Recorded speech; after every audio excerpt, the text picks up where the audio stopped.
Today the topic we are going to discuss is solved MCQs of chapter 1 to 15 of grade 9 chemistry. Unit 1. Choose the correct option. MCQs number 1 है हमारा. Which branch of chemistry is the study of elements and their compounds except organic compounds? Organic compounds के अलावा जो बाकी compounds हैं वो हम कौन सी branch of chemistry में पढ़ते हैं? तो हमारे पास correct option है inorganic chemistry. We know very well कि कार्बन के जो कंपाउंड्स हैं उनकी स्टडी कहलाती है ऑर्गेनिक केमिस्ट्री और कार्बन के अलावा जो कंपाउंड्स हैं उनकी स्टडी कहलाती है इनऑर्गेनिक केमिस्ट्री. ठीक है, तो ऑप्शन सी हमारा करेक्ट होगा. बाकी ऑप्शन हमारे पास इसमें फॉल्स हैं. जियो केमिस्ट्री में हम अर्थ से रिलेटेड पढ़ते हैं, ऑर्गेनिक में कार्बन कंपाउंड और फिजिकल में लॉज एंड थ्योरीज पढ़ते हैं. सेकंड एमसीक्यूज हमारा है which branch of chemistry helps to protect water that is poisoned by soil. तो इसका हमारे पास करेक्ट ऑप्शन होगा ए, क्योंकि इसमें हम क्या कर रहे हैं, अपनी एनवायरनमेंट को प्रोटेक्ट करने की बात कर रहे हैं. तो that will be definitely studied in environmental chemistry. Okay, third MCQ is which area of chemistry improves to gauge the behavior of pollutants and develop techniques for pollution control. Pollution control के लिए हम जो techniques या strategies develop करते हैं, ठीक है, या कोई पोल्यूटेंट किस तरीके से बिहेव करता है, उस चीज को हम किस ब्रांच ऑफ केमिस्ट्री में पढ़ते हैं? तो हम पढ़ते हैं उसको इन्वायरमेंटल केमिस्ट्री में. फोर्थ एमसीक्यूज हमारा आ जाता है branch of chemistry that helps to treat diseases and synthesize new medicines. New medicines की synthesis या diseases के treatment में हम लोगों के पास कौन सी ब्रांच हेल्पफुल होती है केमिस्ट्री की? तो हमारे पास कौन सी है? ऑर्गेनिक केमिस्ट्री, क्योंकि ऑर्गेनिक के थ्रू ही हम डिफरेंट तरह की न्यू मेडिसिन वगैरह बना देते हैं. करेक्ट, बी ऑप्शन हमारा करेक्ट होगा. फिफ्थ एमसीक्यूज हमारा है branch of science that helps to understand and chemical products understand chemical products and processes that reduce the use of hazardous substance.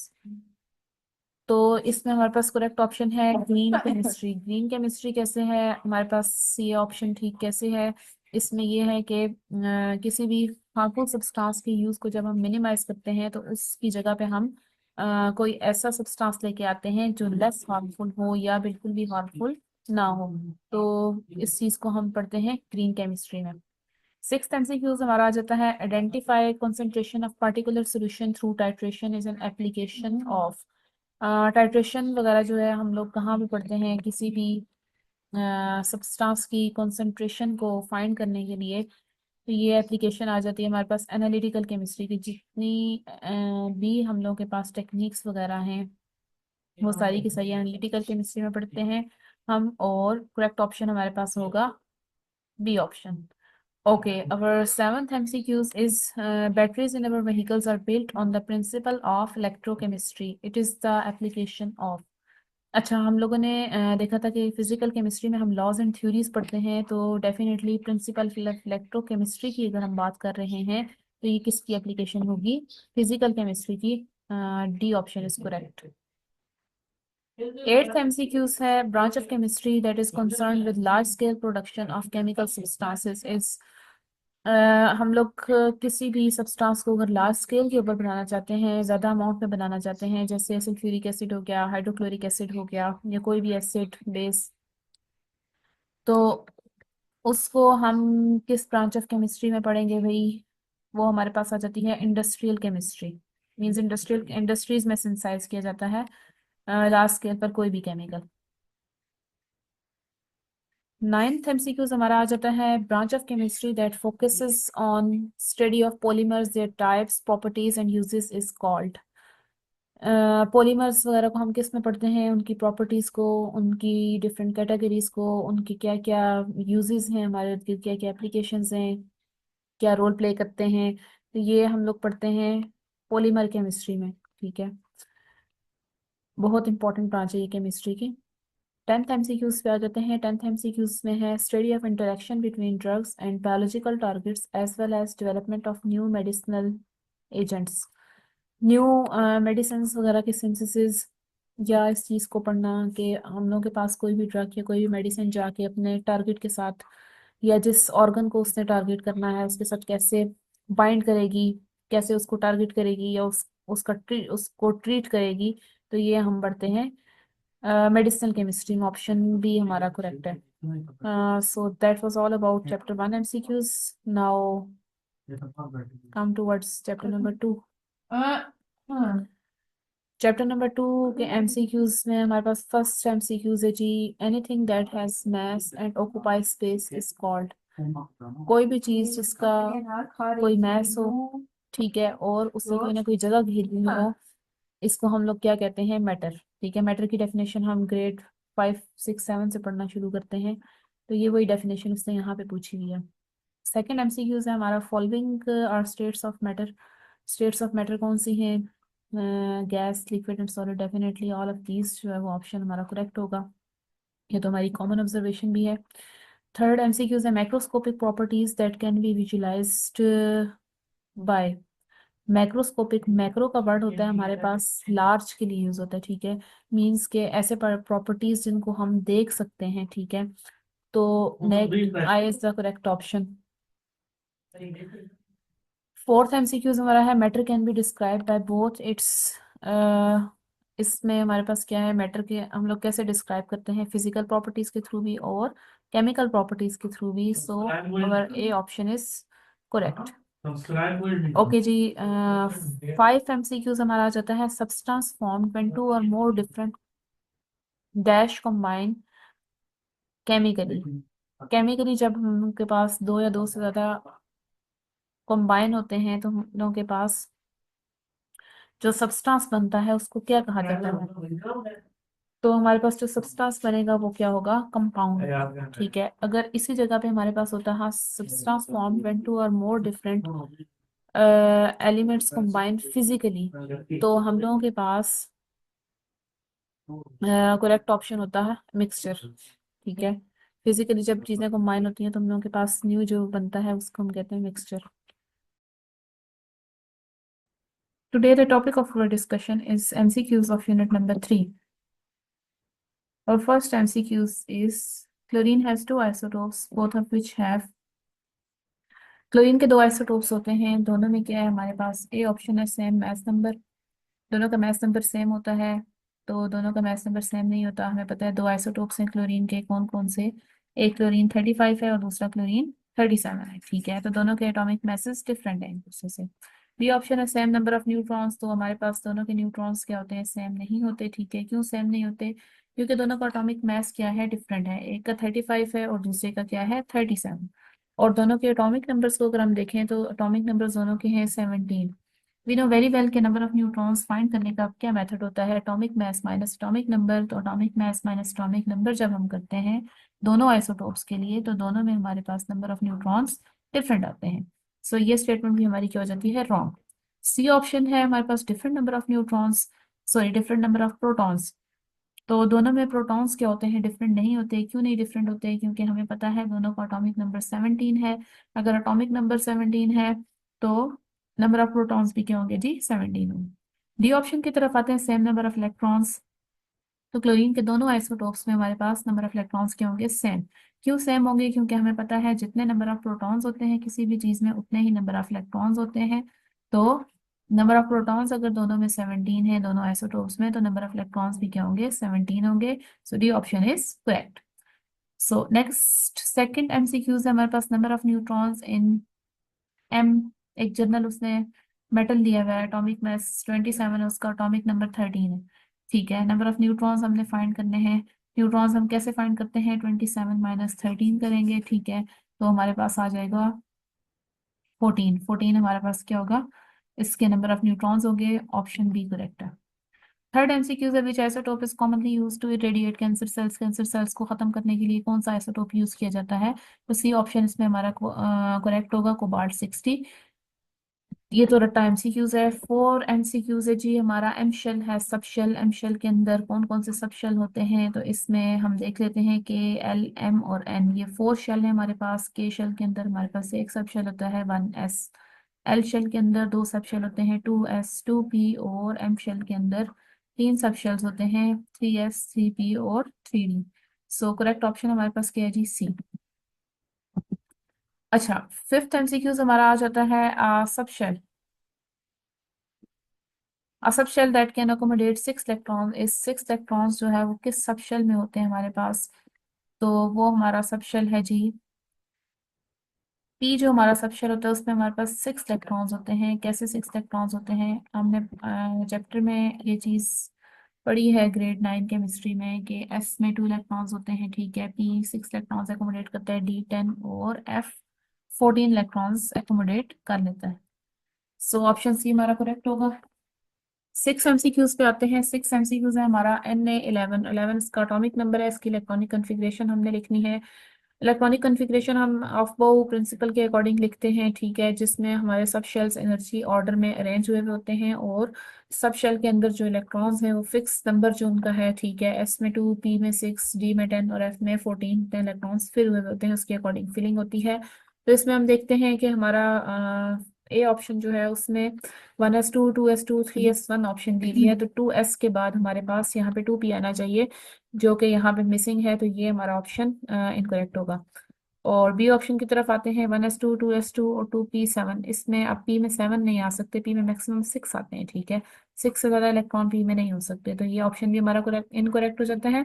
C option की तरफ आते हैं। 1s2, 2s2, 2p5, 3s2। अब इसमें अगर देखें तो पी में हमारे पास 5 इलेक्ट्रॉन्स कभी भी नहीं होते, पी में हमारे पास होने चाहिए जी 6 होने चाहिए, ठीक है। सी ऑप्शन भी हमारा इनकरेक्ट है, तो पीछे हमारे पास सिर्फ एक ऑप्शन बच जाता है, डी ऑप्शन, जिसमें हमारे पास ऑफ बाउ प्रिंसिपल को फॉलो किया हुआ है, ठीक है, और उसके अलावा इलेक्ट्रॉन्स प्रॉपरली हर सबशेल के अंदर फिल किए गए। सो ऑप्शन डी हमारा करेक्ट होगा। 7 MCQs हमारा क्या है, which of following statement is not correct about isotopes. कौन सी स्टेटमेंट जो है वो हमारी आइसोटोप्स के बारे में करेक्ट नहीं है, ठीक है। ए ऑप्शन हमारे पास है कि दे हैव सेम एटॉमिक नंबर। इनकी प्रॉपर्टीज हमने पढ़ी थी, एटॉमिक नंबर तो आइसोटोप्स के सेम होते हैं, जैसे अभी हमने एमसीक्यूज नंबर 1 में भी देखा था कि दोनों क्लोरीन के आइसोटोप्स के एटॉमिक नंबर क्या थे, सेम थे। और B option, they have same number of protons. Definitely अगर एटॉमिक नंबर सेम है तो नंबर ऑफ प्रोटॉन्स भी सेम होंगे। सी ऑप्शन है सेम केमिकल प्रॉपर्टीज, जी बिल्कुल सेम, इनकी केमिकल प्रॉपर्टीज सेम होती हैं। डी ऑप्शन है सेम फिजिकल प्रॉपर्टीज, सी ये सेम नहीं होती physical properties, so D option is our correct, ठीक है।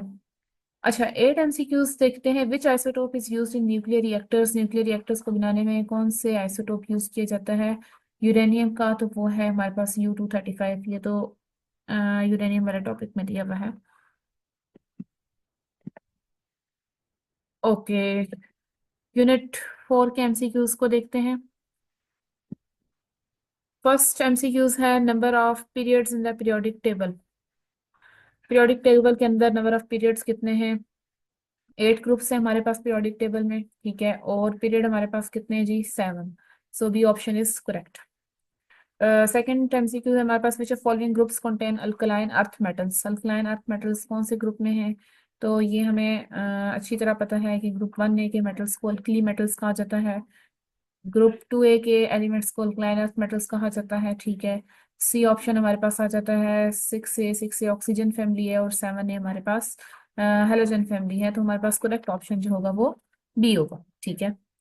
ओके, थर्ड MCQ है, which of following elements belong to group 8A। Group 8A से कौन से एलिमेंट जो है वो बिलोंग करते हैं, इनमें से कौन से एलिमेंट ऐसे हैं जो ग्रुप 8A के हैं, तो ए ऑप्शन हमारे पास है सोडियम। सोडियम ग्रुप 1A का होता है। बी मैग्नीशियम है, ठीक है, मैग्नीशियम 2A ग्रुप का है। ब्रोमीन ब्रोमीन 7A ग्रुप का है।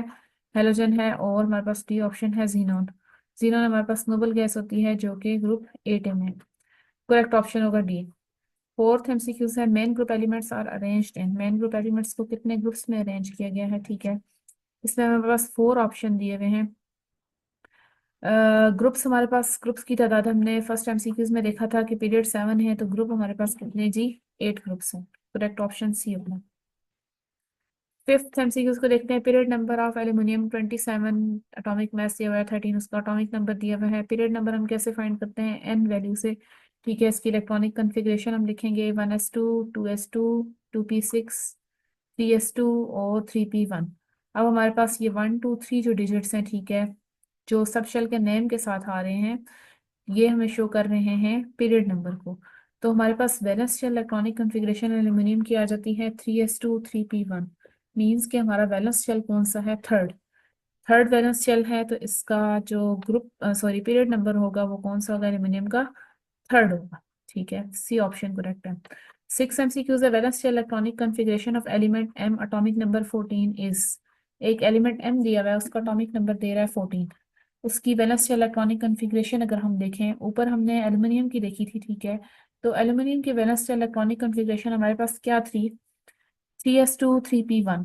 तो हमारे पास 14 एटॉमिक नंबर सिलिकॉन का होता है। सिलिकॉन की वैलेंस शेल कन्फिग्रेशन होगी 3s2 3p2। तो डी ऑप्शन हमारे पास करेक्ट आ जाता है, ठीक है। 7 MCQs है, which of following elements you expect to have greater shielding effect. इनमें से कौन सा एलिमेंट्स ऐसे हैं जिनका शील्डिंग इफेक्ट क्या होगा, ज्यादा। सबसे पहले तो हम ये देखते हैं शील्डिंग इफेक्ट होता क्या है। शील्डिंग इफेक्ट मींस कि हमारे पास न्यूक्लियस और आउटर शेल या वैलेंस शेल के दरमियान में कितने इलेक्ट्रॉन्स आ रहे हैं, ठीक है, जो न्यूक्लियस को क्या कर रहे हैं, शील्ड कर रहे हैं, ठीक है। अब डाउन द ग्रुप जब हम मूव करते हैं तो हमारा एटम का साइज क्या होता है जी, इंक्रीज होता है। एटम का साइज जब इंक्रीज होता है तो न्यूक्लियस और वैलेंस शेल के इलेक्ट्रॉन के दरमियान में जो आने वाले इलेक्ट्रॉन्स हैं, ठीक है, वो क्या हो जाते हैं, ज्यादा हो जाते हैं, ठीक है। वो जब ज्यादा होते हैं तो शील्डिंग इफेक्ट क्या होता है, डाउन द ग्रुप बढ़ता है। ग्रुप 1A की अगर हम बात करें तो ये ऑप्शन सारे उसने ग्रुप 1A के एलिमेंट के दिए हुए हैं, लिथियम, सोडियम, पोटेशियम, रुबिडियम। तो रुबिडियम तकरीबन सेकंड लास्ट पे आता है, ठीक है, सेकंड लास्ट पे आता है, तो मीन्स इसका साइज सबसे ज्यादा है, साइज ज्यादा है तो इसका शील्डिंग इफेक्ट भी डेफिनेटली ज्यादा होगा। Okay, D option is correct. 8 MCQs है, as you move from left to right across a period which of following does not increase. जब हम लेफ्ट टू राइट मूव करते हैं तो इनमें से कौन सी चीज इंक्रीज नहीं होती। ये ऑप्शन है इलेक्ट्रॉन अफिनिटी। इलेक्ट्रॉन अफिनिटी तो इंक्रीज होती है, आयनाइजेशन एनर्जी भी इंक्रीज होती है। सी हमारे पास है न्यूक्लियर चार्ज, न्यूक्लियर चार्ज भी बढ़ेगा। लेकिन जो चीज इंक्रीज नहीं होगी वो है हमारे पास शील्डिंग इफेक्ट। शील्डिंग इफेक्ट क्यों इंक्रीज नहीं होता, क्योंकि हमें पता है लेफ्ट टू राइट मूव करते हुए न्यूक्लियस और वैलेंस शेल के दरमियान में जो शेल्स आ रहे हैं, ठीक है, उनमें हमारे पास इलेक्ट्रॉन्स तो ज्यादा हो रहे हैं, लेकिन सॉरी, न्यूक्लियस और वैलेंस शेल के दरमियान में जो शेल हैं वो क्या रहेंगे, कांस्टेंट रहेंगे, ठीक है। जब वो शेल कांस्टेंट रहेंगे तो डेफिनेटली इनर शेल के इलेक्ट्रॉन्स जो न्यूक्लियस को शील्ड कर रहे हैं वो भी कांस्टेंट रहेंगे। तो हम कहेंगे कि शील्डिंग इफेक्ट क्या होगा, अक्रॉस अ पीरियड मूव करते हुए कांस्टेंट रहेगा। डी ऑप्शन इसमें हमारे पास करेक्ट है, शील्डिंग इफेक्ट वाला। 9 MCQs are all the elements of group 2A are less reactive than alkali metals. This is because these elements have, जितने भी group 2A के elements हैं उनकी reactivity कम है as compared to alkali metals की। किस वजह से है, क्योंकि हमारे पास इनकी ए ऑप्शन है हाई आयनाइजेशन एनर्जीज होती हैं, बी ऑप्शन है relatively greater atomic sizes. Atomic sizes तो हमारे पास ग्रुप 2A के ज़्यादा नहीं होते, क्यों, क्योंकि अक्रॉस अ पीरियड जब हम मूव करते हैं तो हम एटॉमिक साइज डिक्रीज हो रहे हैं। C option electronic configuration similar, नहीं, इलेक्ट्रॉनिक कन्फिग्रेशन भी इनकी सिमिलर नहीं होती क्योंकि ग्रुप नंबर इनका चेंज है। Nuclear charge decrease, no, nuclear charge भी डिक्रीज नहीं होता बल्कि ये बढ़ता है। तो ए ऑप्शन हमारे पास है हाई एनाइजेशन एनर्जीज। हाई एनाइजेशन एनर्जीज इनकी क्यों होंगी, ठीक है, क्योंकि अक्रॉस अ पीरियड मूव करते हैं तो एटॉमिक साइज कम होता है। एटॉमिक साइज कम होगा तो हमारे पास ज़्यादा एनर्जी चाहिए होगी वैलेंस शेल के इलेक्ट्रॉन्स को रिमूव करवाने के लिए। So this was all about chapter number 3 and 4. Okay, MCQs of unit number 5. First MCQs is which of following atom will form anion of charge -2? कौन सा एटम ऐसा है जो ऑप्शन दिए हुए हैं इनमें से जो एनायन बनाता है और उस एनायन के ऊपर चार्ज होता है -2। वी नो वेरी वेल कि हमारे पास कोई भी एटम जब इलेक्ट्रॉन गेन करता है तो उसके ऊपर चार्ज आता है माइनस, ठीक है, या वो एनायन बनाता है। ऑप्शन ए हमारे पास है कि हमारे पास एटॉमिक नंबर 12 वाला होगा वो एटम, ठीक है। एटॉमिक नंबर 12 वाला हमारे पास क्या है जी, मैग्नीशियम, ठीक है। और मैग्नीशियम हमारे पास क्या होता है जी, हमें पता है मैग्नीशियम इलेक्ट्रॉन क्या करता है, लूज करता है, वो गेन नहीं करता, तो उसके ऊपर चार्ज क्या आएगा, +2, ठीक है। तो ये ऑप्शन तो हमारा इनकरेक्ट हो जाता है। बी ऑप्शन हमारे पास है एटॉमिक नंबर 14। एटॉमिक नंबर 14 जब हमारे पास होगा तो वो क्या आएगा, हमारे पास सिलिकॉन है, ठीक है। सिलिकॉन ना इलेक्ट्रॉन लूज करेगा ना इलेक्ट्रॉन गेन करेगा, तो ये ऑप्शन भी हमारा इनकरेक्ट हो जाता है, ठीक है।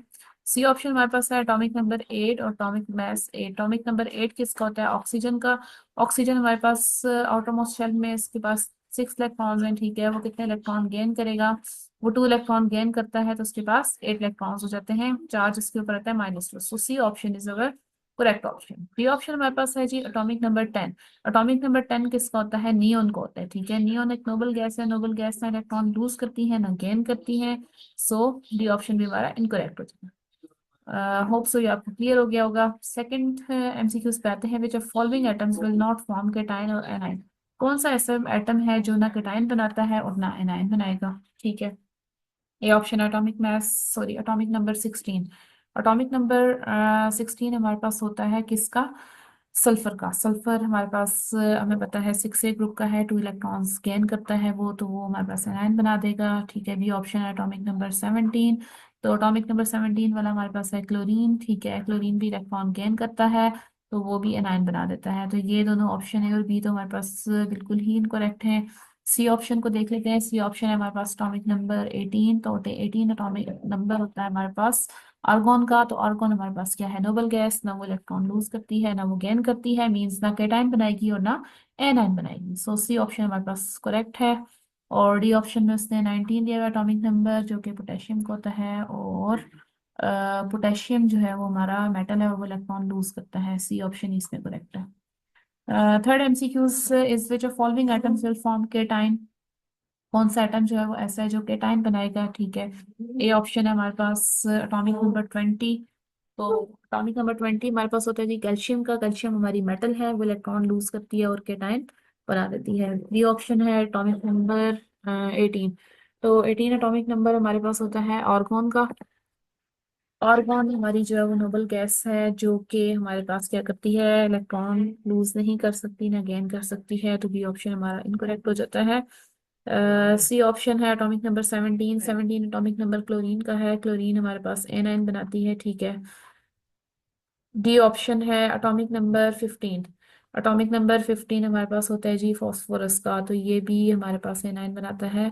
सो ए ऑप्शन में हमारे पास एटॉमिक नंबर 20 जो कि कैल्शियम का है, वही एक ऐसा आइटम है जो कि एनाइन बनाएगा। ठीक है, ए ऑप्शन हमारे पास करेक्ट है।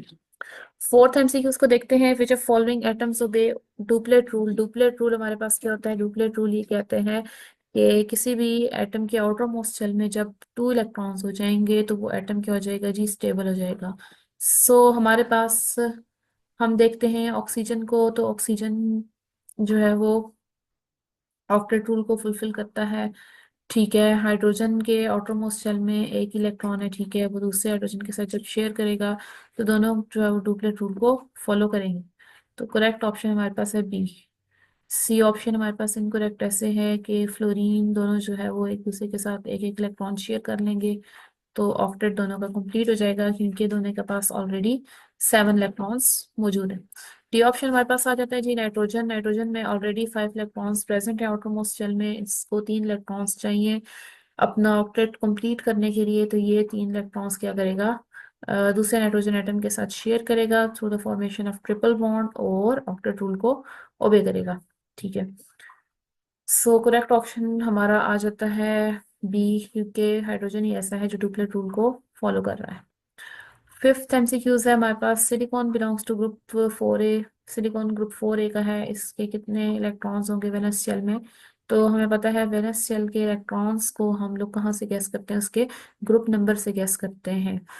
तो हमारे पास सिलिकॉन के वैलेंस शेल में कितने इलेक्ट्रॉन्स होंगे? 4। सी ऑप्शन हमारे पास करेक्ट है। सिक्स एमसीक्यू से phosphorus belong to third period of group 5A। Third period में है फॉस्फोरस और ग्रुप कौन सा है इसका? 5A। हमने क्या बताना है कि इसमें कितने इलेक्ट्रॉन्स इसको चाहिए अपने वैलेंस शेल को कंप्लीट करने के लिए।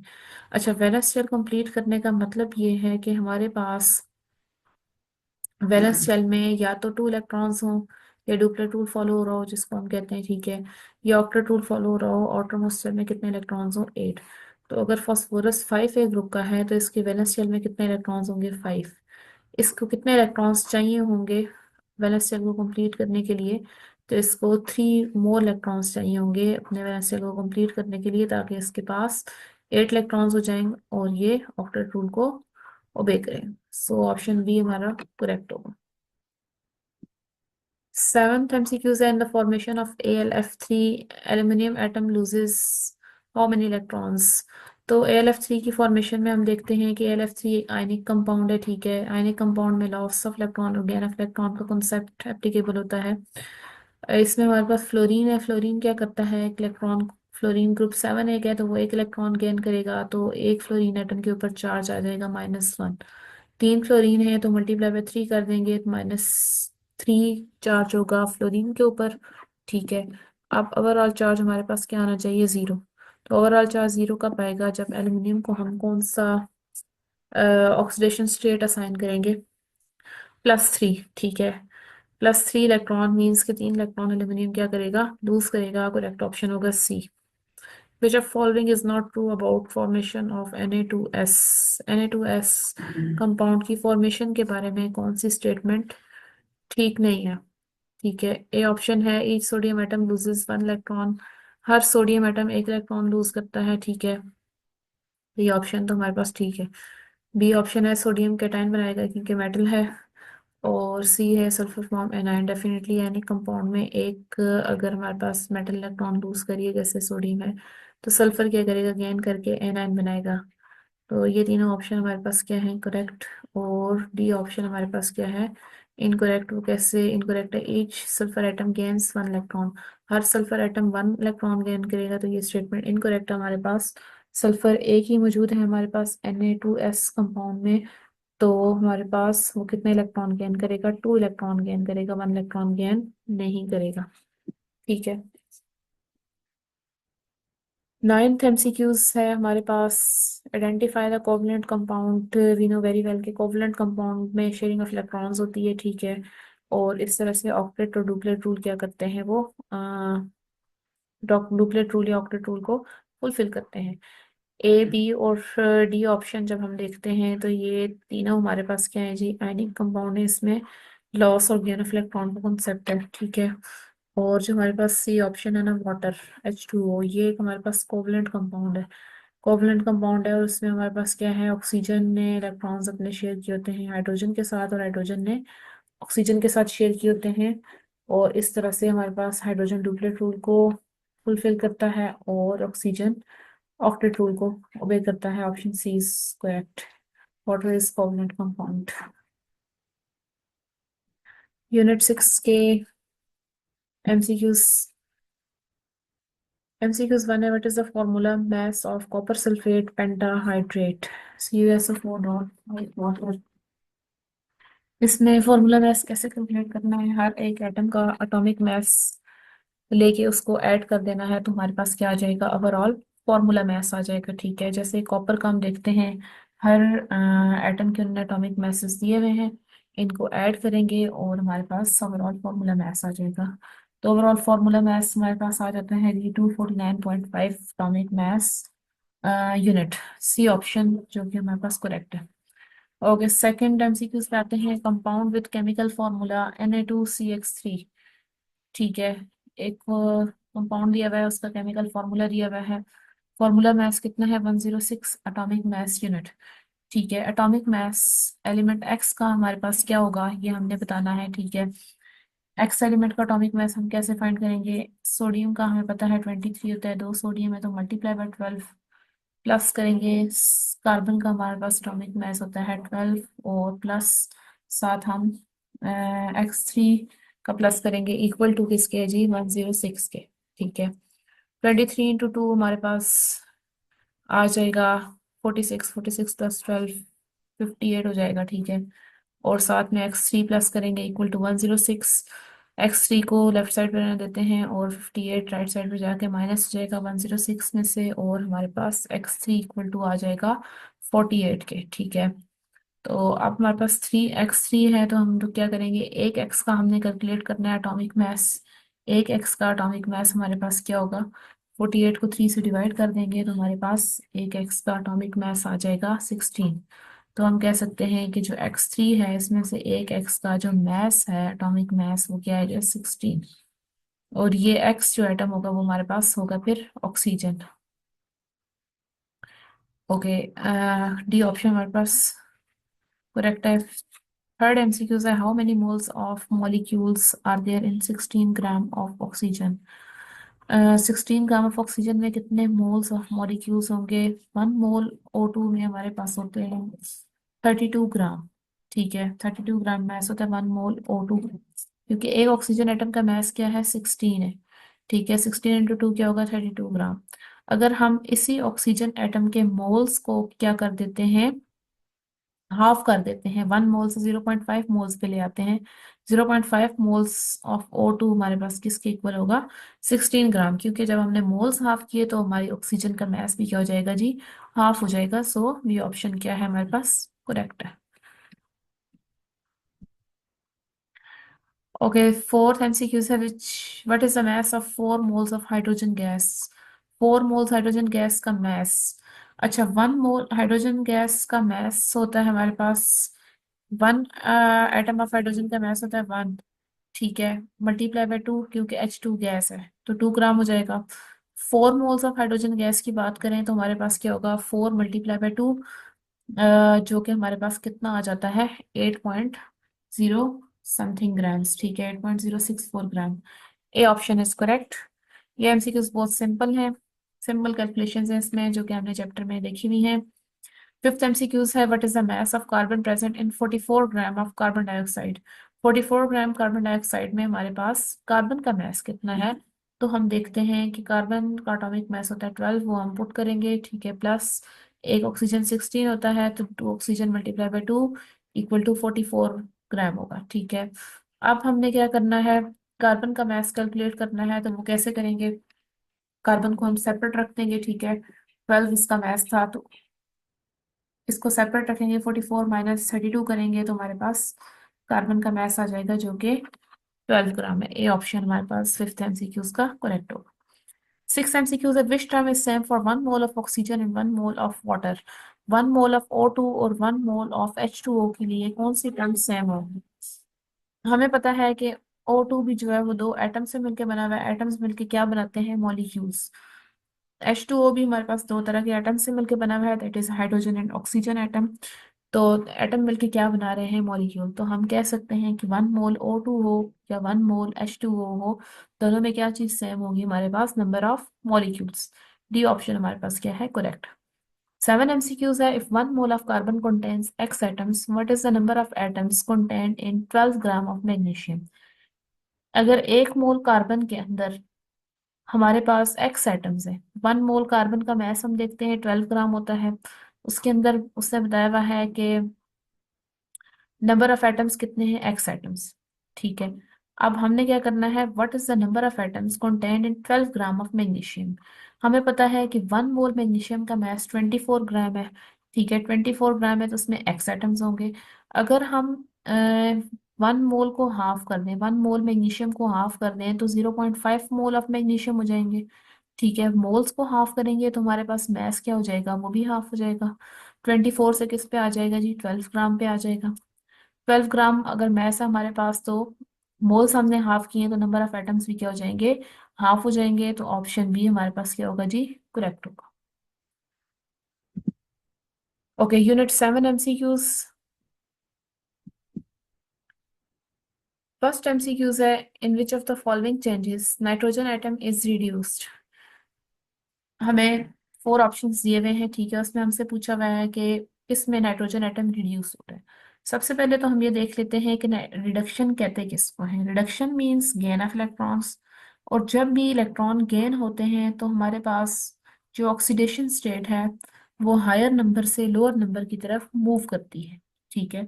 मींस +3 से अगर कोई एटम +3 ऑक्सीडेशन स्टेट से +1 में जा रहा है, या +6 वाला +4 में जा रहा है, +7 वाला +5 में जा रहा है, तो मीन्स एक बड़े ऑक्सीडेशन नंबर से, बड़ी ऑक्सीडेशन स्टेट से छोटी ऑक्सीडेशन स्टेट की तरफ मूव कर रही है। तो हमारे पास क्या होगा, प्रोसेस कौन सा होगा जी, रिडक्शन का। ए ऑप्शन हम देखते हैं, नाइट्रोजन जा रहा है NO में, ठीक है। Nitrogen, always remember that diatomic gases जो होती हैं हमारे पास, वो क्या होती हैं, उनकी ऑक्सीडेशन स्टेट होती है 0, ठीक है। या प्योर मेटल हो तो उसकी ऑक्सीडेशन स्टेट क्या होती है, 0। यहाँ पे डायटोमिक गैस है नाइट्रोजन, तो इसकी ऑक्सीडेशन स्टेट होगी 0।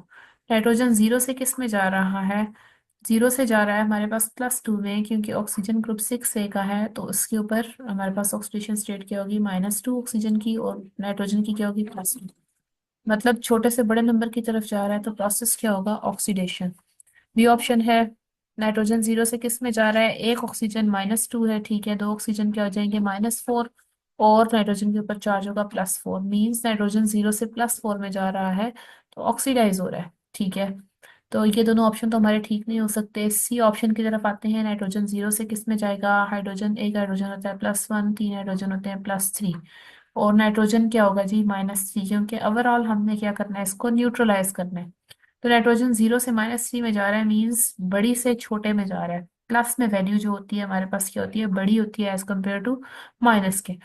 तो नाइट्रोजन जीरो से -3 में जा रहा है, बड़े से छोटे में जा रहा है, ठीक है, ऑक्सीडेशन स्टेट में, तो प्रोसेस होगा रिडक्शन का। तो ये हमें जो ऑप्शन सी है ये हमें करेक्ट लग रहा है। डी ऑप्शन को देख लेते हैं कि वो कैसे इनकरेक्ट है। नाइट्रोजन इसमें जीरो से किस में जा रहा है? वी नो वेरी वेल कि ऑक्सीजन -2 होता है, 3 के साथ मल्टीप्लाई करेंगे, 3 ऑक्सीजन है तो -6। हाइड्रोजन +1 है और नाइट्रोजन होगा +5। इसमें भी हमारा नाइट्रोजन जीरो से +5 में जाएगा और ये ऑक्सीडाइज हो रहा है, तो ऑप्शन सी ही ऐसा है जो हमारा correct. The second MCQ is which of following changes or reaction is example of oxidation? Oxidation की एग्जाम्पल। ऑक्सीडेशन क्या होता है? ऑक्सीडेशन कहते हैं लॉस ऑफ इलेक्ट्रॉन को, और जब भी लॉस ऑफ इलेक्ट्रॉन होती है तो हमारे पास ऑक्सीडेशन स्टेट छोटी ऑक्सीडेशन स्टेट से बड़ी ऑक्सीडेशन स्टेट की तरफ मूव करते हैं। ठीक है, जैसे chlorine molecule to chloride ion. Chlorine molecule क्या होता है जी? डायटोमिक फॉर्म में है, Cl2 तो जीरो होगा। क्लोराइड आयन Cl-1 में जा रहा है, मीन जीरो से -1, बड़े से छोटे में जा रहा है तो रिडक्शन हो रही है। ठीक है, बी में कह रहा है हमारे पास सिल्वर एटम किस में जा रहा है? सिल्वर आयन में, जीरो से +1 में जा रहा है, तो छोटे से बड़े में जा रहा है, तो यहाँ पे ऑक्सीडेशन हो रही है। ऑक्सीजन मॉलिक्यूल ऑक्साइड आयन में जब जाता है तो जीरो से -2 में जा रहा है, बड़े से छोटे में, तो यहाँ पे रिडक्शन हो रही है, ऑक्सीडेशन नहीं। तो ऑप्शन ए और सी तो हमारे इनकरेक्ट हो गए। Let's see D option. Iron +3 से +2 में, यहाँ पे भी बड़े से छोटे में जा रहा है, मीन्स इलेक्ट्रॉन गेन हो रहे हैं, प्रोसेस रिडक्शन को होगा। ठीक है, so B option is correct. Third MCQs है, which of following elements in given reaction is reduced?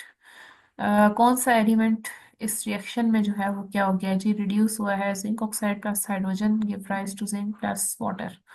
अच्छा, हाइड्रोजन डायटोमिक गैस है तो ये जीरो ऑक्सीडेशन स्टेट में होगी यहाँ पे रिएक्टेंट में, और ऑक्सीजन जो होगा हमारे पास -2 का है, -2 ऑक्सीडेशन स्टेट है, और जिंक को +2 देंगे। जिंक हमारा जा रहा है +2 से जीरो में जा रहा है, प्रोडक्ट में जीरो ऑक्सीडेशन स्टेट में, क्योंकि प्रोडक्ट में जिंक हमारा प्योर मेटल है। तो +2 से जीरो में जब जा रहा है तो हम कह सकते हैं कि जो आपका जिंक है वो क्या हो रहा है जी? रिड्यूस हो रहा है। क्यों? क्योंकि हमारे पास +2 एक बड़ी ऑक्सीडेशन स्टेट है और जीरो क्या है? एक छोटी ऑक्सीडेशन स्टेट है। बड़ी से छोटी ऑक्सीडेशन स्टेट में जब कोई भी चीज जाती है तो वो क्या होती है जी? रिड्यूस होती है। सी ऑप्शन हमारे पास क्या है जी? इसमें करेक्ट होगा।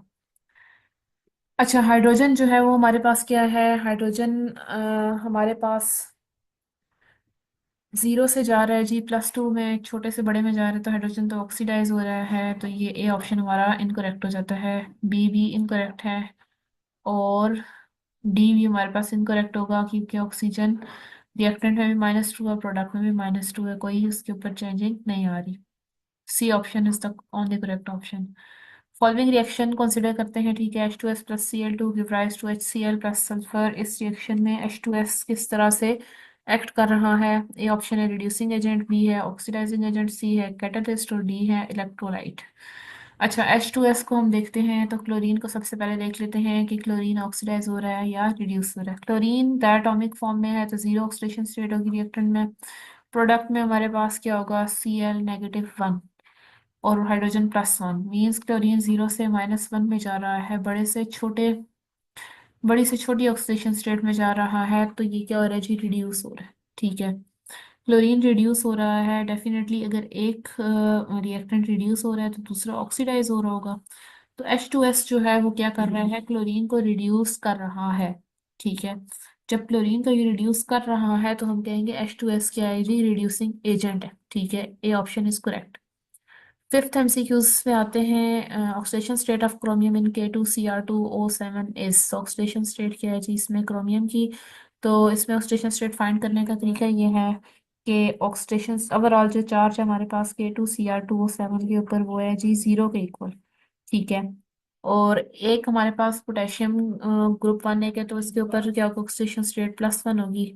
दो पोटेशियम है तो मल्टीप्लाई बाय 2 हो जाएगा, प्लस का साइन लगाएंगे, और क्योंकि हमें क्रोमियम की ऑक्सीडेशन स्टेट फाइंड करनी है तो हम लिखेंगे 2x प्लस एक ऑक्सीजन -2 है, ठीक है, और 7 के साथ मल्टीप्लाई करेंगे तो हमारे पास नेक्स्ट स्टेप में क्या होगा, 2 + 2x - 14 = 0। तो इसमें हम एक्स वाली वैल्यूज को लेफ्ट साइड पे रख लेते हैं और सिंपल वैल्यूज को राइट साइड पे, ठीक है। और हमारे पास क्या होगा, 12 को डिवाइड करेंगे 2 से तो हमारे पास आंसर आ जाएगा 6, जो कि हमारे पास क्रोमियम की ऑक्सीडेशन स्टेट है। So this is a simple method for finding oxidation state of chromium in K2Cr2O7. Okay, unit 8 MCQs. Choose the correct option. MCQs number 1 is if delta H value is negative, then the reaction will be. अगर delta H की value negative हो तो reaction क्या होगा हमारे पास, exothermic होगा, endothermic होगा। Exothermic भी हो सकता है, एंडोथर्मिक भी हो सकता है, या नन ऑफ दीज। तो इसमें हम देखते हैं कि डेल्टा एच की वैल्यू अगर नेगेटिव होती है तो हमारे पास रिएक्शन क्या होता है, एक्सोथर्मिक हीट क्या हो रही होती है, रिलीज हो रही होती है, ठीक है। एक्सोथर्मिक रिएक्शन वही होता है जिसमें हीट क्या हो रही हो, इवॉल्व हो रही हो या रिलीज हो रही हो या एमिट हो रही हो। Okay, second MCQs is all the chemical reactions involve. सारे केमिकल रिएक्शंस में हमारे पास क्या चीज़ होती है, कैटलिस्ट जरूरी नहीं है, ठीक है, एंजाइम्स भी होना जरूरी नहीं है। एनर्जी चेंजेस लाजमी हो रहे होते हैं, ठीक है, या तो प्रोडक्ट हाई एनर्जी से लो एनर्जी की तरफ मूव कर रहे होंगे, या हमारे पास जो रिएक्टेंट है वो हमारे पास लो से हाई की तरफ मूव कर रहे होंगे, या रिएक्टेंट हाई से लो की तरफ मूव कर रहे होंगे। तो सी ऑप्शन हमारा करेक्ट है। थर्ड एमसीक्यू से जी, which is not released in aerobic respiration. Aerobic respiration में क्या रिलीज नहीं होती, तो हमारे पास डी ऑप्शन करेक्ट है, lactic acid. We know very well कि लैक्टिक एसिड की फॉर्मेशन होती है during anaerobic respiration. Four MCQ से जी, a catalyst increases the rate of chemical reaction by. Catalyst rate of chemical reaction को increase करता है कैसे, by increasing the activation energy, ठीक है। एक्टिवेशन एनर्जी को इंक्रीज नहीं करता, ये ऑप्शन हमारे पास इनकरेक्ट है। बी ऑप्शन है increasing enthalpy of reaction, no. C option है decreasing enthalpy of reaction. Enthalpy of reaction को डिक्रीज करके, नहीं, ये ऑप्शन भी नहीं हो सकता, ठीक है। और उसके अलावा डी ऑप्शन हमारे पास है नन ऑफ दीज, तो हमारा जो डी ऑप्शन है वो क्या है, करेक्ट होगा। फिफ्थ एमसीक्यू है activation energy of chemical reaction must be. Chemical reaction की एक्टिवेशन एनर्जी क्या होनी चाहिए, lower than average kinetic energy of reacting molecules, greater than, equal to, या नन ऑफ दीज। तो हमारे पास केमिकल रिएक्शन की एक्टिवेशन एनर्जी क्या होनी चाहिए जी, लोअर होनी चाहिए रिएक्टिंग मॉलिक्यूल्स की एक्टिवेशन एनर्जी के कंपैरिजन में। Option A is correct. Thank you. Okay, unit number 9 के एमसीक्यूज हम डिस्कस करने लगे हैं, ठीक है। First MCQs is which is true about equilibrium state. Equilibrium state के बारे में कौन सी चीज जो है वो क्या है, ट्रू है। Forward reaction stops, reverse reaction stops, C option है both forward and reverse reaction stops, और डी ऑप्शन है both forward and reverse reaction continues at same rate. तो इसमें से कौन सी चीज़ जो इक्विलिब्रियम स्टेट के बारे में करेक्ट है, हमें पता है फॉरवर्ड रिएक्शन भी स्टॉप नहीं होता, रिवर्स रिएक्शन भी स्टॉप नहीं होता, उसके अलावा दोनों रिएक्शन स्टॉप नहीं होते। डी ऑप्शन है both forward and reverse reaction continues at same rate, तो ये ऑप्शन हमारे पास ठीक होगा, क्योंकि इक्विलिब्रियम कौन सी स्टेट को कहते हैं, बैलेंस्ड स्टेट को कहते हैं, जिसमें रिएक्टेंट प्रोडक्ट में और प्रोडक्ट रिएक्टेंट में जो है वो कन्वर्ट हो रहा हो इक्वल रेट के ऊपर या सेम रेट के ऊपर। So D option is correct. Second MCQ है when a mixture of hydrogen and oxygen is sealed in a flask and temperature is kept at 25 degree centigrade, following equilibrium establish होगा, ठीक है। Hydrogen और iodine react करके hydrogen iodide बना रहे हैं, ठीक है। विच सब्सटेंस और substances will be present in equilibrium mixture. कौन से सब्सटेंसेस इक्विलिब्रियम मिक्सचर में प्रेजेंट होंगे, ठीक है। इक्विलिब्रियम हमने अभी डिस्कस किया ऊपर के एक बैलेंस स्टेट को कहते हैं, तो ए ऑप्शन है हाइड्रोजन एंड आयोडीन, और बी है हाइड्रोजन आयोडाइड होगा सिर्फ, सी है हाइड्रोजन होगा सिर्फ, डी है हाइड्रोजन आयोडाइन आयोडीन और हाइड्रोजन आयोडाइड, ठीक है। तो हम लोग को पता है इक्विलिब्रियम में क्या होता है, रिएक्टेंट और प्रोडक्ट दोनों प्रेजेंट होते हैं, तो हम इसको कहते हैं कि डी ऑप्शन क्या होगा, करेक्ट। थर्ड एमसीक्यूज पे आते हैं। Concentration of reactant and products at equilibrium remains unchanged if reactant और प्रोडक्ट की कंसंट्रेशन इक्विलिब्रियम के ऊपर जो है वो चेंज नहीं होती। क्यों नहीं चेंज होती? ए ऑप्शन है कंसंट्रेशन ऑफ एनी रिएक्टेंट और प्रोडक्ट इज नॉट चेंज। क्या कंसंट्रेशन रिएक्टेंट और प्रोडक्ट की चेंज नहीं हो रही होती इसलिए। बी है टेम्परेचर रिएक्शन का चेंज नहीं हो रहा होता इसलिए। ठीक है। सी हमारे पास है प्रेशर और volume of system is not change, pressure और सिस्टम चेंज नहीं हो रहा होता। ठीक है। डी ऑप्शन है all of the above are observed. Actually ये हमारे पास तीन कंडीशंस हैं किसकी, इक्विलिब्रियम की, इक्विलिब्रियम चेंज नहीं होगा अगर हम रिएक्टेंट और प्रोडक्ट की कंसंट्रेशन को चेंज नहीं करते, टेम्परेचर को चेंज नहीं करते और प्रेशर और वॉल्यूम को चेंज नहीं करते। ठीक है, सो ऑल ऑफ दीज होगा ऑप्शन। फोर्थ एमसीक्यूज पे आते हैं, which of following does not happen when a system is at equilibrium state. उससे कहा हुआ है कि जब सिस्टम इक्विलिब्रियम स्टेट पे होता है तो इसमें से कौन सी चीज नहीं होती। ठीक है। ये ऑप्शन है forward and reverse reaction stops. ठीक है। बी ऑप्शन है forward and reverse reaction rates become equal, ये तो होता है हमारे पास, इक्वल रेट पे चेंज हो रहे हैं रिएक्टेंट प्रोडक्ट में, प्रोडक्ट रिएक्टेंट में। सी है concentration of reactant and product stop changing, reactant और प्रोडक्ट की कंसंट्रेशन जो है वो चेंज होना स्टॉप हो जाती है। डी ऑप्शन है हमारे पास reaction continues to occur in both direction, ये भी होता है हमारे पास। तो हमारे पास कौन सी चीज़ नहीं होती, फॉरवर्ड रिवर्स रिएक्शन स्टॉप करना, ये चीज़ नहीं होती। तो ये हमारे पास करेक्ट ऑप्शन है ए। फिफ्थ एमसीक्यूज है in an irreversible reaction equilibrium is, irreversible reaction में इक्विलिब्रियम क्या होता है जी? इस क्विकली एस्टेब्लिश हो जाता है, स्लोली एस्टेब्लिश होता है, या एस्टेब्लिश नहीं होता, या एस्टेब्लिश होता है जब रिएक्शन स्टॉप करता है, तो नेवर एस्टेब्लिश्ड। हमें पता है इरिवर्सिबल रिएक्शन एक ही डायरेक्शन में प्रोसीड करते हैं, तो वहां पे तो इक्विलिब्रियम का कोई क्वेश्चन ही राइज नहीं करता। तो सी ऑप्शन करेक्ट है, never established. Okay, unit 10 MCQs की तरफ आते हैं। First MCQ which of following can not be classified as Arrhenius acid.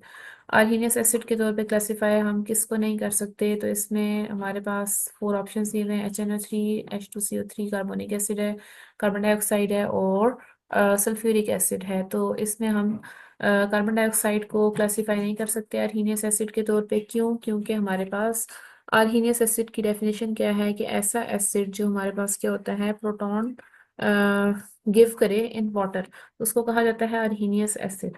सो हमारे पास सी ही ऐसा ऑप्शन है, CO2, जिसमें हमारे प्रोटॉन नजर नहीं आ रहा। तो हमारे पास क्या होगा जी? ये अर्हीनियस एसिड होगा, CO2। ठीक है, सी ऑप्शन करेक्ट है। सेकंड एमसीक्यू है which of following is Bronsted base. इनमें से कौन सी जो है वो ब्रोंस्टेड बेस है? ब्रोंस्टेड बेस हमारे पास कौन सी होती है? ब्रोंस्टेड एसिड हमारे पास क्या होता है? इलेक्ट्रॉन पेयर एक्सेप्टर होता है। और बेस क्या होती है हमारे पास? इलेक्ट्रॉन पेयर डोनर है। ठीक है। हमने यही चीज डेफिनेशन में देखी है ग्रेड 9 केमिस्ट्री में कि ब्रोंस्टेड बेस जो होगी वो इलेक्ट्रॉन पेयर डोनर होगी और ब्रोंस्टेड एसिड क्या होगा? इलेक्ट्रॉन पेयर एक्सेप्टर होगा। तो हमारे पास HCl तो हमारे पास इलेक्ट्रॉन पेयर एक्सेप्टर है। ठीक है। एसिटिक एसिड भी, और same is the case with hydronium ion H3O positive ion. तो इसमें से इलेक्ट्रॉन पेयर डोनर जो है वो क्या होगी? हमारे पास अमोनिया होगी। ठीक है, ब्रोंस्टेड बेस। ठीक है। ओके, थर्ड एमसीक्यू है milk of magnesia contains magnesium hydroxide, it is used as antacid, टैकेट के तौर पे यूज किया जाता है। स्टमक एसिडिटी को रिलीफ प्रोवाइड करता है ये। ठीक है। और which salt is form in this reaction, इस रिएक्शन में कौन सा सॉल्ट बनता है? हमें अच्छे से पता है कि हमारे स्टमक में कौन सा एसिड प्रेजेंट है, HCl प्रेजेंट है। ठीक है। तो डॉक्टर हमें जब मेडिसिन देता है मिल्क ऑफ मैग्नीशिया जिसमें होता है, ठीक है, लेट्स सपोज हम कहते हैं मैग्नीशियम हाइड्रोक्साइड है ना उसमें। ठीक है। तो इस रिएक्शन को हम लिख लेते हैं यहाँ पे, MgOH2 आ जाएगा हमारे पास। ठीक है। अब जब मैग्नीशियम हाइड्रोक्साइड हमें मिल्क ऑफ मैग्नीशियम दिया जाता, मैग्नीशिया दिया जाता है, जब हम उसको लेते हैं तो हमारे स्टमक में क्या प्रेजेंट है? Acid HCl।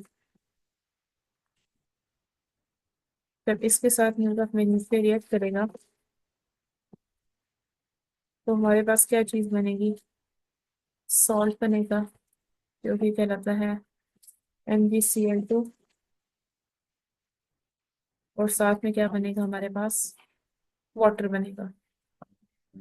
ठीक है, H2O। इस रिएक्शन को बैलेंस कर लेते हैं। टू लगा देंगे आप। ठीक है, तो सी ऑप्शन हमारे पास क्या होगा जी, करेक्ट होगा।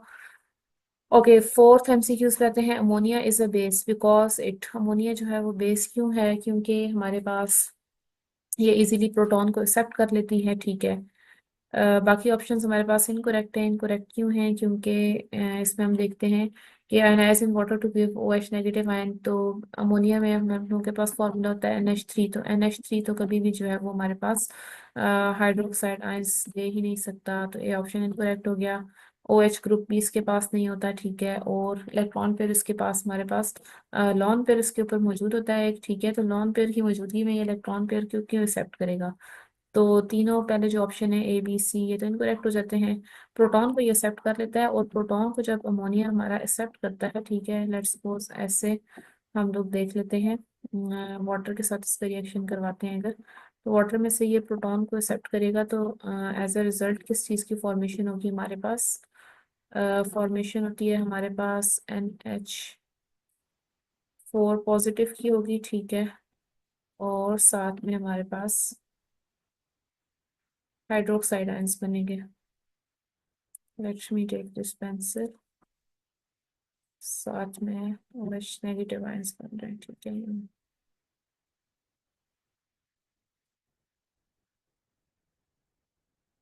अच्छा, फोर्थ एमसीक्यू हमारा हो गया। ठीक है, फिफ्थ पे आते हैं। Consider the following reaction, reaction दिया हुआ है वाटर HCl में, और एज अ रिजल्ट हमारे पास हाइड्रोनियम आयन बन रहा है और Cl नेगेटिव आयन बन रहा है। ठीक है, which species proton acceptor in this reaction, proton acceptor कौन सी स्पीशी है, तो हम यहाँ से देख लेते हैं कि कौन सी स्पीशी के पास प्रोटॉन एक एक्स्ट्रा है इन प्रोडक्ट।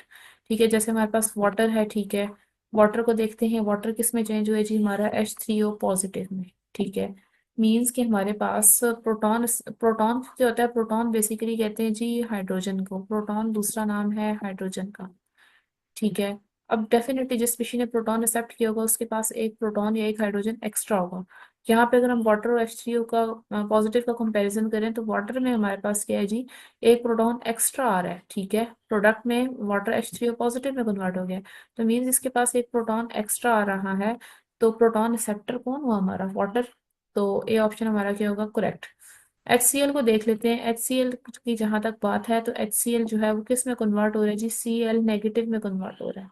ठीक है, Cl नेगेटिव में जब ये कन्वर्ट हो रहा है, तो यहाँ पे देखें, इसमें पास एक प्रोटॉन था और यहाँ पे एक प्रोटॉन भी नहीं है, तो यहाँ पे इसने क्या किया कि प्रोटॉन को डोनेट किया, प्रोटॉन को एक्सेप्ट नहीं किया, तो यहाँ पे HCl वाला ऑप्शन जो है वो बिल्कुल ही इनकरेक्ट होगा।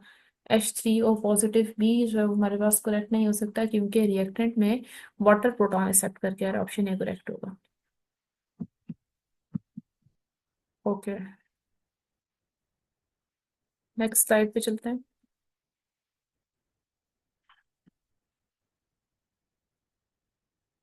इसको इरेज कर लेते हैं पहले।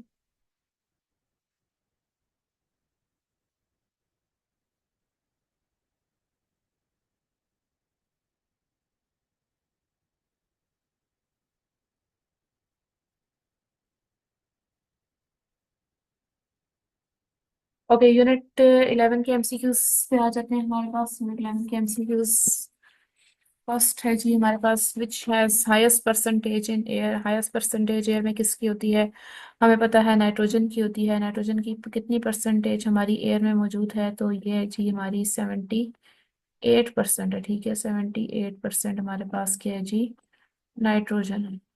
ठीक है, ऑप्शन सी हमारा करेक्ट होगा।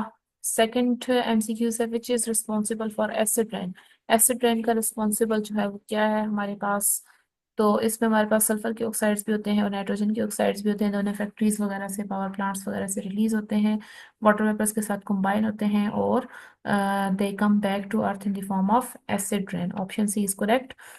Third MCQs is which is reddish brown gas, तो रेडिश ब्राउन गैस हमारी होती है जी NO2। ये हमारे पास बहुत इंपॉर्टेंट एमसीक्यूज है। ठीक है, ये अक्सर जो है वो हमारे पास ऑब्जेक्टिव में पूछा जाता है।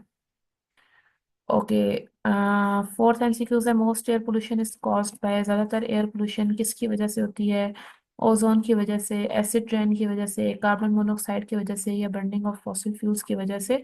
तो हमारा करेक्ट ऑप्शन है G D, burning of fossil fuels जो मेजर रीजन है किसकी, एयर पोल्यूशन की। ठीक है,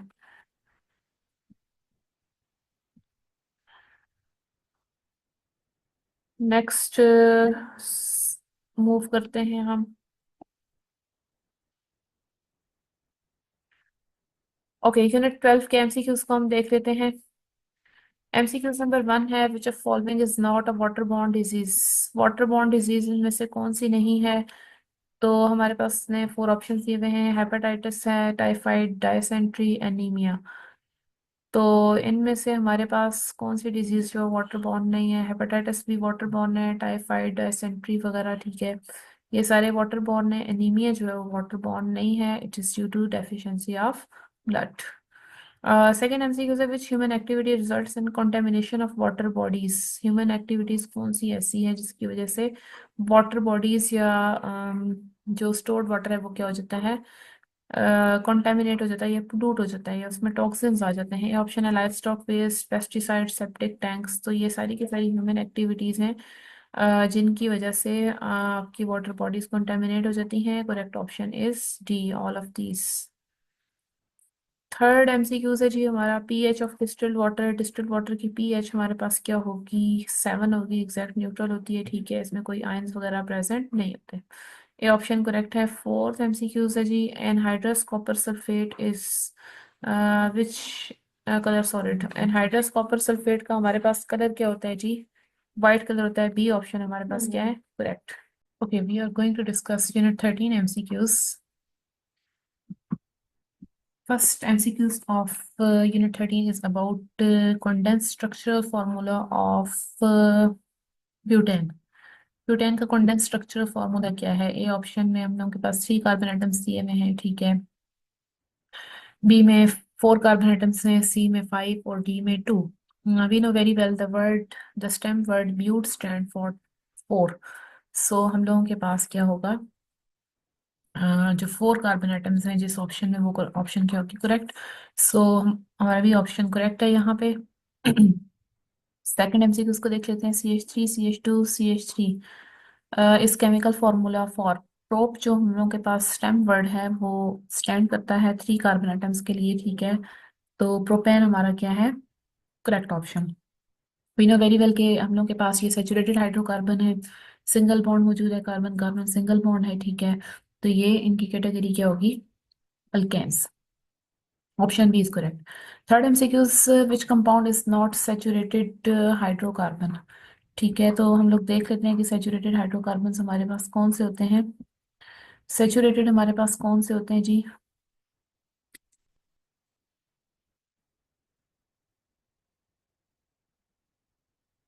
contain carbon carbon single bond.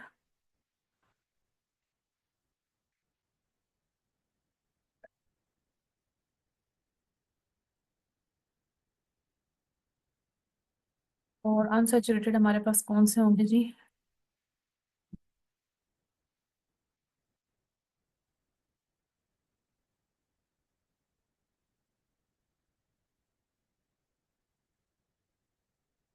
Contain double bond, triple और ट्रिपल।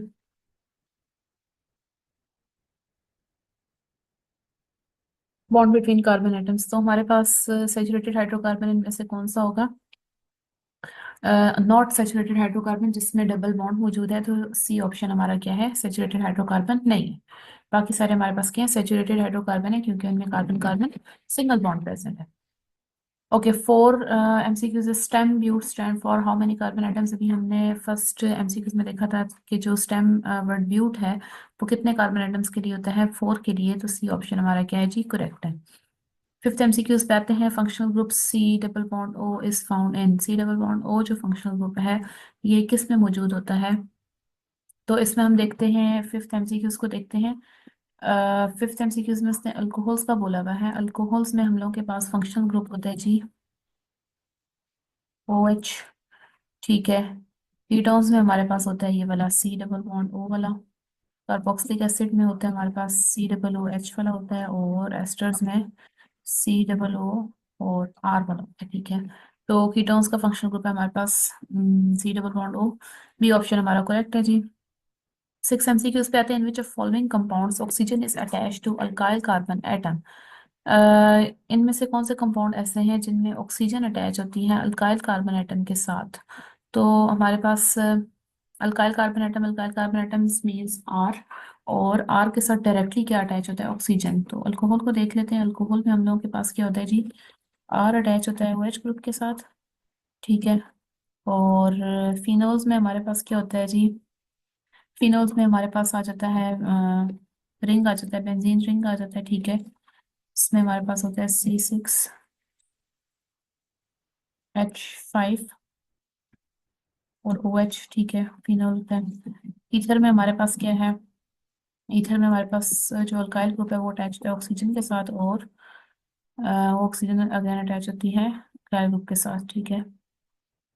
उसके अलावा एस्टर, एस्टर में हमारे पास क्या होता है, आर, ठीक है।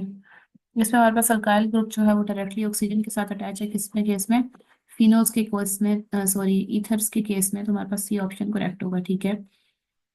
Okay, which of following is an alcohol, इनमें से कौन सा ऐसा है जो अल्कोहल है। अल्कोहल का फंक्शनल ग्रुप अभी हमने यहाँ पे देखा था कि अल्कोहल का फंक्शनल ग्रुप क्या होता है जी, हमारे पास OH होता है। तो जिसमें भी हमारे पास OH फंक्शनल ग्रुप प्रेजेंट है वो हमारे पास क्या है, अल्कोहल। ये हमारे पास ईथर की कैटेगरी आ जाती है। ये कार्बोक्सिलिक एसिड का फंक्शनल ग्रुप है COOH, ठीक है। उसके अलावा हमारे पास अल्कोहल जो है वो डी ऑप्शन वाला होगा, ठीक है। ये हमारे पास फिनोल्स हैं, फिनोल्स जो होते हैं वो हमारे पास अल्कोहल्स की कैटेगरी में इंक्लूड नहीं होते। तो हमारे पास करेक्ट ऑप्शन डी है। Functional group of amine, amine का फंक्शनल ग्रुप हमारे पास होता है जी NH2 होता है, ठीक है। ये तो टेबल में से रट्टा क्वेश्चन है। Ethanoic acid contains functional group acid, नाम शो कर रहे हैं कि हमारे पास फंक्शनल ग्रुप क्या होगा जी, उसके पास कार्बोक्सिलिक एसिड फंक्शनल ग्रुप मौजूद होगा। सी ऑप्शन करेक्ट है हमारा। ओके, इसको रेस कर लेते हैं।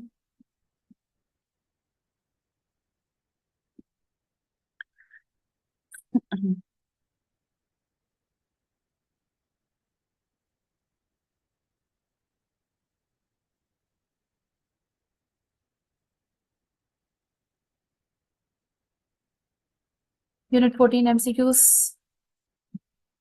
फर्स्ट MCQ है which molecule contain carbon carbon single bond, carbon carbon single bond किस में होता है हमारे पास। तो हमारे पास अल्केन्स फैमिली जो है, अल्केन फैमिली जो है उसमें कार्बन कार्बन सिंगल बॉन्ड मौजूद होता है। इसमें हम देख लेते हैं कि अल्केन हमारे पास कौन सा है। अल्केन हमारे पास फर्स्ट ऑप्शन ए जो है वो ऑप्शन करेक्ट इसमें लग रहा है हमें, क्योंकि इसमें क्या है, carbon carbon single bond present है, ठीक है। इथीन में हमारे पास डबल बॉन्ड होता है जी, और इथाइन में हमारे पास होता है जी ट्रिपल बॉन्ड प्रेजेंट होता है, ठीक है। यहाँ पे डबल बॉन्ड, इथेन में हमारे पास सिंगल बॉन्ड है। साइज,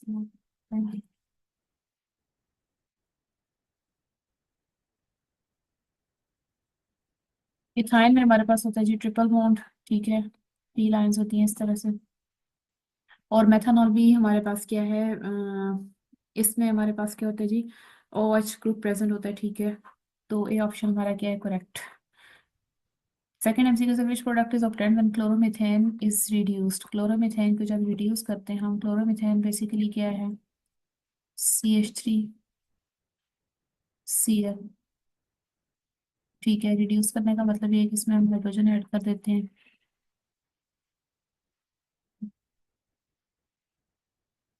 थोड़ा सा डार्क कर लेते हैं। हाइड्रोजन ऐड करेंगे तो हमारे पास क्या बनेगा, CH4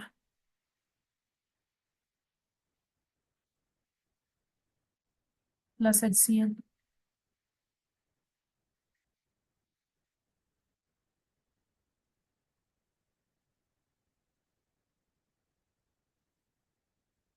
क्लोरोमीथेन को रिड्यूस करेंगे तो हमारे पास बनेगी मीथेन। सी ऑप्शन करेक्ट है हमारा, ठीक है। इसके अलावा हम देखते हैं, बाय हाइड्रोजनेशन भी मीन्स एडिशन ऑफ, हाइड्रोजनेशन का मीनिंग क्या होता है, वर्ड शो कर रहा है हाइड्रोजनेशन, इसमें हम हाइड्रोजन ऐड करते हैं, ठीक है। ये ऑप्शन हमारा करेक्ट होगा। ओके, नेक्स्ट हमारे पास आ जाता है कि combustion of methane produces, methane को जब बर्न किया जाता है, ठीक है, ये हमारे पास होती है मीथेन CH4 इसको कहते हैं, ठीक है। CH4 की जब बर्निंग करते हैं, burning in the presence of oxygen होती है, ऑक्सीजन ऐड कर लेते हैं यहाँ पे, प्रेजेंस ऑफ ऑक्सीजन क्या बनेगा हमारे पास, CO2 बनती है जी, कार्बन डाइऑक्साइड बनता है। Water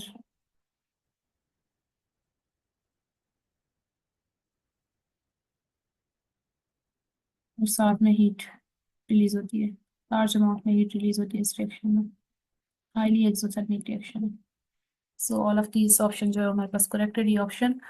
reduction of chloromethane gives, अभी हमने इसको सेकंड एमसीक्यूज में डिस्कस किया था कि क्लोरोमीथेन या मिथाइल क्लोराइड की रिडक्शन जब हम करते हैं तो हमारे पास मीथेन ऑक्टेन होती है, जैसे हमने ऊपर ये रिएक्शन डिस्कस किया एमसीक्यूज 2 में। Okay,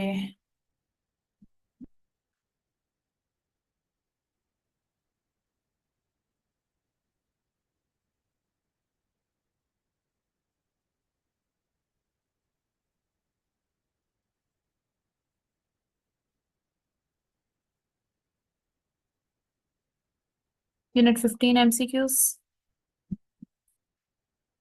MCQs number 1, in small village children frequently suffer from different infectious disease. एक छोटा सा गांव है कह रहा है जिसमें चिल्ड्रंस को जो है वो मुख्तलिफ तरह की इन्फेक्शियस डिजीज होती रहती हैं, ठीक है, क्योंकि उनका इम्यून सिस्टम वीक है। अब तो ये कह रहे हैं कि आप बताएं कि उनकी डाइट में या उनके फूड में कौन सा ऐसा मिनरल है या न्यूट्रिएंट है या कंटेंट है जो कम पड़ रहा है, ठीक है, लैक मतलब ना होने के बराबर है। तो उसमें हमारे पास ये ऑप्शन करेक्ट है, अमाइनो एसिड्स, ठीक है, अमाइनो एसिड्स ना होने की वजह से उनका इम्यून सिस्टम वीक पड़ रहा है, उनको डिफरेंट इन्फेक्शियस डिजीज हो रही है। Which of following food components are rich in fats? Sorry, rich in fats. Fats में रिच कौन से होते हैं हमारे पास? चीज, बटर एंड ऑयल जो है वो ये रिच सोर्सेज हैं आपके फैट्स के या लिपिड्स के। थर्ड एमसीक्यूज है, potato, cereals, bran, beans, pulses and oats are rich in. ये हमारे पास किस पे रिच होते हैं? कार्बोहाइड्रेट्स इनमें काफी ज्यादा होते हैं, ठीक है, पोटैटोज वगैरह में, दालों वगैरह में, ठीक है, ओट्स वगैरह में।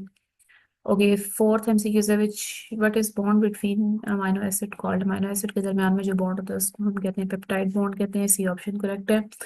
फिफ्थ एमसीक्यू है, major function of carbohydrates include. Major function carbohydrates का क्या है हमारे पास?